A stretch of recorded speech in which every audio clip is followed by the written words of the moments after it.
नमस्कार बच्चों, एग्जाम के बाद हमने टॉपिक कौन सा स्टार्ट किया था? एग्जीक्यूटिव। एग्जीक्यूटिव जो कि किसी पर्टिकुलर कंट्री में या स्टेट में एग्जीक्यूशन का वर्क करेगी, एग्जीक्यूशन के वर्क को प्रोसेस में रखेगी। मतलब पॉलिसीज तो बन गई, लॉज भी बन गए, अब उनको प्रोसेस में लाने का, उनके एग्जीक्यूशन का वर्क किसका होता है? एग्जीक्यूटिव का होता है। तो हमारे यहाँ अगर हम एग्जीक्यूटिव को देखें तो ओवरऑल एग्जीक्यूटिव के 3 पार्ट हमने लास्ट टाइम डिस्कस किए थे। कौन कौन से? Parliamentary, semi presidential, presidential.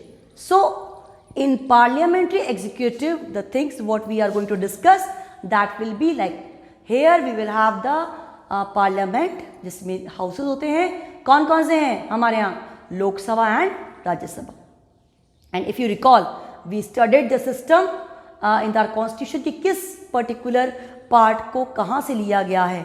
In that way we can understand कि जो हमारा अलग अलग जो पार्ट्स हैं, लाइक हमने जो सिस्टम राइट्स का है वो अमेरिका से देखा, या आपका जो पार्लियामेंट सिस्टम है वो हमने इंग्लैंड से लिया है, ब्रिटेन से। और कैसे लिया है कि जो ब्रिटेन का आपका हाउस ऑफ कॉमन्स है वो हमारा क्या है? लोकसभा है। और ब्रिटेन का हाउस ऑफ लॉर्ड्स हमारा क्या बना? राज्यसभा। सेमी प्रेसिडेंशियल में क्या होता है कि बोथ आर इंपॉर्टेंट। कौन? President and prime minister. और थर्ड वन जो है आपका प्रेसिडेंशियल, जिसका एग्जांपल कौन सा है? अमेरिका। अमेरिका में कौन इंपॉर्टेंट है? सिर्फ राष्ट्रपति, president. So he is the whole authority of there. But here we have seen, हमारे यहाँ हॉरिजॉन्टल डिवीजन में क्या देखा था हमने गवर्नमेंट का कि क्या 3 पार्ट होते हैं? Executive, legislature and judiciary. तो today we are going to highlight the executive only. और हमारे यहाँ एग्जीक्यूटिव का कौन सा पार्ट है? That is the parliamentary executive in India. अब क्या है ये? The makers of the Indian constitution wanted to ensure that the government will be sensitive to public expectation. Government कैसी होगी? लोगों की एक्सपेक्टेशन के लिए सेंसिटिव होगी and would be responsible and accountable. उनके लिए रेस्पॉन्सिबल भी होगी और अकाउंटेबल भी होगी। अब रेस्पॉन्सिबल और अकाउंटेबल कैसे होगा? कि जब वो लोग आपस में जब वो उनको सेलेक्ट करते हैं, वोटिंग करते हैं, then they should have the right to ask them about the things whatever is going on in the country. तो वो रेस्पॉन्सिबिलिटी, वो अकाउंटेबिलिटी मेंटेन रहे, इस वजह से पार्लियामेंट्री सिस्टम को इस्टेब्लिश किया गया। तो कहाँ इस्टेब्लिश किया गया? इंडिया में। कौन सा सिस्टम? Parliamentary system. अब हम कहते हैं कि पार्लियामेंट्री सिस्टम के कुछ मेन पार्ट्स होते हैं। अब देखिए कौन कौन से पार्ट्स हैं। सबसे पहले है प्रेसिडेंट। प्रेसिडेंट कौन है आपका? Formal head of the state of India. President is only the formal head. कि प्रेसिडेंट जो होता है फॉर्मली हेड रहता है, मतलब उसका रियल रोल नहीं होता। The prime minister is the council of minister, जो कि गवर्नमेंट को नेशनल लेवल पर रन करते हैं। कौन करते हैं? प्राइम मिनिस्टर और काउंसिल ऑफ मिनिस्टर्स। देन अगर हम स्टेट लेवल पे देखें तो कौन कौन सा फॉर्मेशन है हमारा? Governor is there, chief minister is there, council of ministers are there, but they are at the state level. State level पे क्या है हमारा? लेजिस्लेटिव असेंबलीज, जो स्टेट लेवल पे होती है। इनके मेंबर्स क्या कहलाते हैं? एमएलए। पार्लियामेंट के क्या कहलाएंगे? MP. So these are the particular things जो आपको बिल्कुल क्लियरली समझ में आनी चाहिए। एमपी कौन होता है? Member of parliament. और कहाँ बैठते हैं? लोकसभा और राज्यसभा में। एमएलए क्या होता है? Member of legislative assembly, where they sits in the state assemblies, जो कि स्टेट लेवल पे होता है। So this is the formation of parliamentary executive in India. क्या था, क्या सोचा हमारे कॉन्स्टिट्यूशन मेकर्स ने कि टू एंश्योर द गवर्नमेंट वो कैसी हो? सेंसिटिव हो। किसके लिए? पब्लिक एक्सपेक्टेशन के लिए, रेस्पॉन्सिबल हो और अकाउंटेबल हो। इसलिए क्या बनाया जाए? Parliamentary executive. कैसे फॉर्मेशन होता है? कौन होता है उसमें? प्रेसिडेंट होता है, जो कि formal head of the state of India होता है। प्राइम मिनिस्टर और उसकी काउंसिल ऑफ मिनिस्टर्स होते हैं, जो कि गवर्नमेंट को रन करते हैं। और स्टेट लेवल पे कौन होता है? गवर्नमेंट में गवर्नर होता है, सीएम होता है एंड काउंसिल ऑफ मिनिस्टर्स होते हैं। सो इन सच अ वे जो एग्जीक्यूटिव के 3 टाइप्स थे, उसमें हमारा कौन सा श्योरिटी है? That is the parliamentary. हम किसकी बात करते हैं? पार्लियामेंट्री सिस्टम की, because it is a most suitable system for the India के लिए एक बहुत ही सूटेबल सिस्टम है, क्योंकि हमारे यहाँ एक वास्ट कंट्री है और वास्ट कंट्री होने के साथ साथ जो हमारे यहाँ डेमोक्रेटिक सिस्टम है उसमें people use to elect their own leaders. इसलिए उन लीडर्स का उन लोगों के लिए जो कि उनको सेलेक्ट करते हैं, कास्ट करते हैं, उनका वोट रिस्पॉन्सिबल होना, अकाउंटेबल होना बहुत ज़रूरी है। सो एक चीज़ क्लियर हो गई हमारी, फॉर्मल हेड कौन है? प्रेसिडेंट है। Prime minister, council of minister जो गवर्नमेंट को रन करते हैं नेशनल लेवल पर। स्टेट लेवल पर गवर्नर है, सीएम है, चीफ मिनिस्टर और काउंसिल ऑफ मिनिस्टर्स है। तो यहाँ प्राइम मिनिस्टर हमारे अभी कौन है फिलहाल? मिस्टर नरेंद्र मोदी। और यहाँ पे हमारे सीएम कौन है? Mister Ashok Gehlot. Now coming to the next one, the constitution of India vest the executive power of the union formally in president. अब ये जो एग्जीक्यूटिव पावर है वो formally they are putting in the president, informally नहीं है, formally है। But वो अपनी पावर का यूज कैसे करेगा? In reality the president excise the powers through the council of ministers headed by the PM. अब वो अपनी पावर का यूज किसके वाया करेगा? उस काउंसिल ऑफ मिनिस्टर के वाया जिसको हेड करते हैं प्राइम मिनिस्टर। मतलब वो डायरेक्टली अपने आप को इन्वॉल्व नहीं करेगा, उसके सारे वर्क जो फंक्शनिंग है वो काउंसिल ऑफ मिनिस्टर और प्राइम मिनिस्टर के वाया होके जाएगी। और एंड में जो फाइनल सिग्नेचर्स होते हैं वो भी प्रेसिडेंट के होते हैं। बट रियल एग्जीक्यूशन का काम कौन कर रहा है? Prime minister. तो हमारे यहाँ रियल हेड कौन हो गया? एक्चुअल पावर किसके पास हो गई? प्राइम मिनिस्टर के पास हो गई। क्यों हो गई? क्योंकि उसको जो लोग होते हैं, पीपल होते हैं, दे आर डायरेक्टली इलेक्टेड। जो एमपीज होते हैं, जिस पार्टी के एमपीज मेजोरिटी में होते हैं, उनके जो हेड होते हैं उन्हें प्राइम मिनिस्टर चुना जाता है। तो in such a way we can say prime minister is the very important part of the government. और अगर हम कहें इन रियलिटी प्राइम मिनिस्टर जो होता है वो अपनी काउंसिल ऑफ मिनिस्टर की हेल्प से जो है कंट्री को रन करता है। अब कंट्री को रन कर रहा है, अब उसमें भी क्या होता है बच्चों, इसके बारे में हम बाद में पढ़ेंगे, but little bit introduction I will give you right now कि इसके जो मिनिस्टर्स होते हैं काउंसिल ऑफ मिनिस्टर के, उसके दो पार्ट होते हैं। एक तो कैबिनेट मिनिस्टर्स होते हैं और एक होता है आपका काउंसिल ऑफ मिनिस्टर्स। अब council of ministers is called मंत्री परिषद, कैबिनेट मंत्रिमंडल।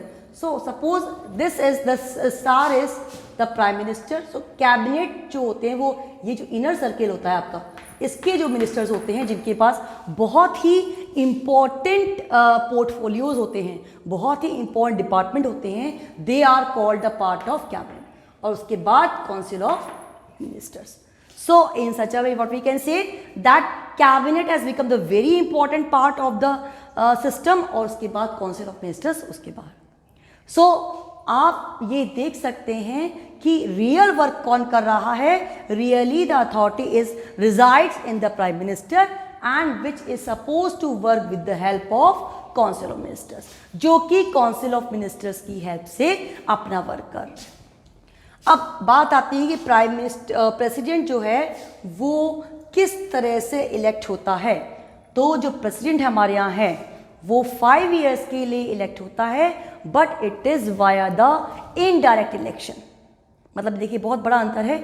जब भी कोई अथॉरिटी डायरेक्टली रूल करती है तो उसकी पावर ज़्यादा होती है बजाय उसके which are not elected directly.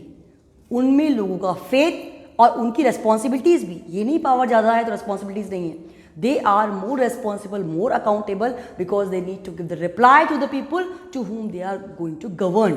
जिनको वो गवर्न कर रहे हैं, डायरेक्ट कर रहे हैं, उनके लिए रेस्पॉन्सिबिलिटी ज़्यादा होती है। तो हमारे यहाँ जो प्रेसिडेंट हैं वो 5 ईयर्स के लिए इलेक्ट होते हैं और 5 ईयर्स के लिए इलेक्ट होने के साथ साथ एक बहुत इंपॉर्टेंट बात यह है कि उनका जो इलेक्शन है वो इनडायरेक्ट होता है।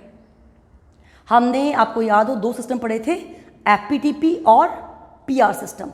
तो जो आपके एफपीटीपी सिस्टम है वो सिस्टम जो होता है इससे हमारे प्राइम मिनिस्टर को इलेक्ट किया जाता है। इसके साथ ही जो आपका पीआर सिस्टम में जो हमारा सिंगल ट्रांसफरेबल वोटिंग सिस्टम जिसमें हम चॉइसेस इंडिकेट करते हैं उसके थ्रू जो होता है इनडायरेक्ट इलेक्शन होता है, तब हमारे प्रेसिडेंट ऑफ इंडिया को सेलेक्ट किया जाता है। So this is the huge difference between the direct election and the indirect election कि प्रेसिडेंट ऑफ इंडिया जो है वो कैसे रूल कर रहे हैं और प्राइम मिनिस्टर कैसे कर रहे हैं। तो ये हमारा एक ग्लिम्स है जिसमें हमने बताया कि पार्लियामेंट्री सिस्टम जो कि इंडिया में रन कर रहा है, how it is important for the people those who are going to be the part of that, and also for the Indians और द पीपुल जो इसको जो अपने लीडर्स को इलेक्ट करते हैं। क्यों? क्योंकि they want the responsible and accountable government. अब उस अकाउंटेबिलिटी को मेंटेन करने के लिए सिस्टम है ये आपका पूरा रन करता है। तो हम एक बार फिर we will have a look for that कि क्यों बना ये हमने पहले देखा था कि एग्जीक्यूटिव के 3 पार्ट कौन से हैं, पार्लियामेंट्री, सेमी प्रेसिडेंशियल और प्रेसिडेंशियल। अब पार्लियामेंट्री में क्या होता है, the makers of Indian constitution wanted to ensure that the government would be sensitive to public expectation and would be responsible and accountable. और प्रेसिडेंट क्या है यहाँ का, formal head of the state of India. और prime minister क्या है, council of ministers run the government at the national level. State level पे क्या है, गवर्नर है, सीएम है, काउंसिल ऑफ मिनिस्टर्स है। अब द कॉन्स्टिट्यूशन ऑफ इंडिया क्या करता है, vest the executive power of the union formally in the president. ये फॉर्मली तो हम जब कहते हैं ना कि who is the first person of the state, that is called president, but in reality the president exercises these powers through the council of ministers headed by the PM. President is elected for 5 years via indirect election. कि अब वो सारे जो powers हैं किसके via use कर रहा है, प्राइम मिनिस्टर के via and the council of minister के थ्रू। सो इस तरह से this particular system is really very accountable and suitable for India, because हमारी जो पार्लियामेंट है it plays a very important role in law making and executing the work of the whole nation.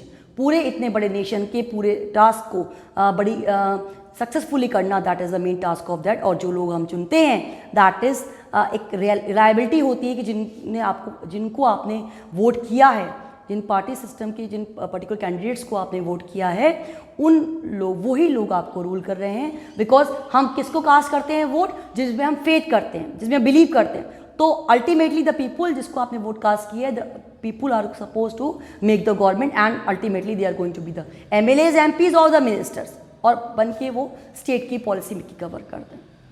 सो बच्चों, these are the practical topics जो आप daily newspaper जब बच्चे पढ़ते हैं तो इन चीज़ों को और अच्छे से समझ पाते हैं कि कैसे कोई पावर एक्सरसाइज करती है, कैसे पार्लियामेंट वर्क करती है। So we have to be very careful about this one कि we have to read the chapter thoroughly. और जो भी हम टॉपिक पढ़ते हैं, जब भी न्यूज़ कोई आती है, पॉलिटिकल न्यूज़ आती है, लोकसभा की न्यूज़ आती है, राज्यसभा की आती है, प्राइम मिनिस्टर ने क्या कहा, प्रेसिडेंट ने क्या कहा, काउंसिल ऑफ मिनिस्टर क्या कर रही है, इन सबको आप रियली जो प्रैक्टिकल चीज़ें हैं उनको ढंग से पढ़ें, because it will be helpful for you when you are giving the answers. जब हम आंसर करते हैं किसी भी क्वेश्चन का और आपको कोई एग्जाम्पल देना है, तो आप जब प्रैक्टिकली न्यूज़पेपर पढ़ते हैं तो उसमें से कोई भी एग्जाम्पल आप लिख सकते हैं अपना, तो that will be the very creative thing, and वो इस बात को शो करेगा कि आपको वो कंसेप्ट अच्छे से समझ में आ गया है। So be careful and do read the newspapers for the practical knowledge of political science. और अभी जो आपका पार्ट चल रहा है एग्जीक्यूटिव और द लेजिस्लेचर पढ़ेंगे, हम जुडिशरी पढ़ेंगे, these all are very practical. जितना प्रैक्टिकली आप उसको पढ़ेंगे, जानेंगे, उतना ज़्यादा उसके बारे में आप समझ पाएंगे, उतने ही अच्छे एग्जाम्पल्स आप कोट कर पाएंगे। So do read from the newspapers also, do read from the book. पूरी आप बुक पढ़ें, questions whatever we are providing to you, आप उनको अपनी कॉपीज में सॉल्व करें। एंड CBSE माई गाइड से इस चैप्टर के जितने भी क्वेश्चन बन सकते हैं उनको आप एक बार थॉरोली पढ़ें कि कैसा क्वेश्चन फ्रेम हो सकता है और उसका आंसर कैसे करना है। बिकॉज क्वेश्चन फ्रेम या MCQs हो गए आपके, 3 मार्क्स हो गए, 5 मार्क्स, तो उनकी कितनी आपकी वर्ड लिमिट हो, आप कैसे सॉल्व करेंगे, that should be very clear. So that's all for the day. Do revise and do the questions whatever is going to be given in the WhatsApp group in your notebook. Thank you so much.